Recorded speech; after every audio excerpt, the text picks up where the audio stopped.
Hello friends, welcome to my channel. Today we are going to deal with doctrine of res judicata.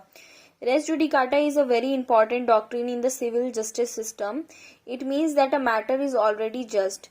No court will have the power to try any fresh suit or issue which has been already settled in the former suit between the parties. Section 11. No court shall try any suit or issue in which the matter directly or substantially in issue has been directly or substantially in issue in the former suit between the same parties litigating under the same title in a court competent to try such subsequent suit and has heard and finally decided by such court. For example, A sues B for damages for breach of contract. The suit is dismissed. A subsequently filed another suit against B for damages for breach of same contract. The subsequent suit will be barred by the principle of res judicata. The doctrine of res judicata is based on three maxims: nemo David vis vexe prona it idem causa. No man should be punished twice for the same cause. Interest replica ut sit finis litem. It is the interest of the state that there should be an end to litigation. Res judicata pro vertate occipitur. A judicial decision must be accepted as correct. In Ashok Kumar versus National Insurance Company, the court in this case held that the first maxim is based upon private interest and second and third maxim is based upon public interest at large. Essentials of res judicata. Matter in issue. The term matter in issue means the rights litigated between the parties. The Civil Procedure Code recognizes issues of two kinds: issue of law and issue of fact.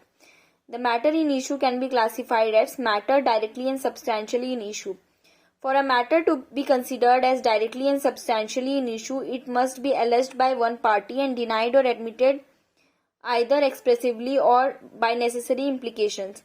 When both matter directly and substantially in issue and subject matter are same, the subsequent suit will be barred on the account of res judicata.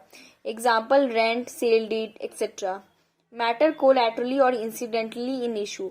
A collateral or incidental issue is one which is ancillary to the direct and substantive issue. In Devilal Modi versus Sales Tax Officer, it was held that if a plea could have been made by a party in proceeding between him and his opponent, he should not be permitted to take the plea against the same party in the subsequent proceedings. Constructive res judicata. The principle of res judicata applies to what is actually adjudicated or determined by the previous case. 4 rules. Where the right claim in both the suit is same, the subsequent suit will be barred by res judicata. Where the right claim in both the suit is different, the suit is not barred by res judicata. Where a particular ground could have been pleaded in the former suit but the party omitted to do so, it will be deemed to be directly and substantially in issue. The subject matter of both the suits may be same, yet they could be barred by res judicata if the matter in issue is directly and substantially same. In State of UP versus Nawab Hussain, the SI was dismissed by DIG. He was appointed by IG and was dismissed by DIG. The court held that the point should be brought to in the original petition and is barred by res judicata. Second, same parties. Parties are the persons whose names have been reflected in records and who has intervened a suit.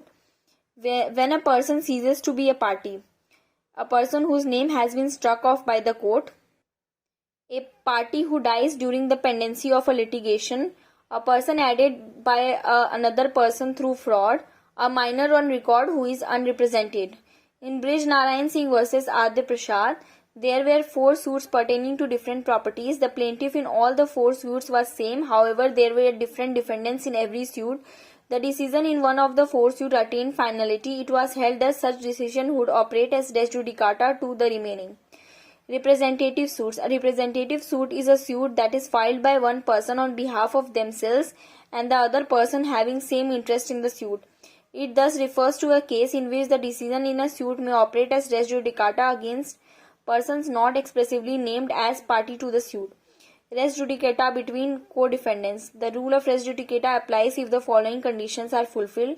There must be a conflict of interest between defendants. The co-defendant must be a necessary party to the suit. The question between the co-defendant must have been finally decided between them. Res judicata between co-plaintiffs. The following conditions must be fulfilled. There must be a conflict of interest between co-plaintiffs. It must be necessary to decide the such conflicts to give release to the plaintiff. The question between the plaintiff to be finally decided. Third, litigating under the same title. The word same title means under the same capacity. The condition to constitute bar of res judicata is that the parties must have litigated under the same title. In Bhagwan Singh versus Isha Court, it does not matter if the transfer attacked in one case as mortgage and other case as gift. Competent court. The court which decides the former suit must have been a court competent to try the subsequent suit. For res judicata to apply, the court must have the jurisdiction to try. First court is criminal court and subsequent court is civil court. A criminal proceeding is not a suit. No findings of criminal courts can be res judicata in the subsequent suit. A conviction or acquittal in the criminal in a case is not conclusive in civil court for the damages in respect of the act charged against the accused. Finality. The matter directly and substantially in issue in the subsequent suit must have been heard and finally decided by the court in the first suit.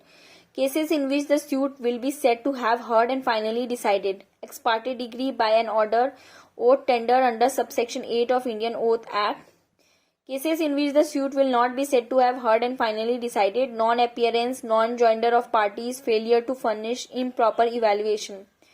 Section 12. Bar to further suits. When a plaintiff is precluded by rules for instituting a further suit in respect to any particular cause of action, he shall not be entitled to institute a suit in respect to such cause of action in any court to which the code applies.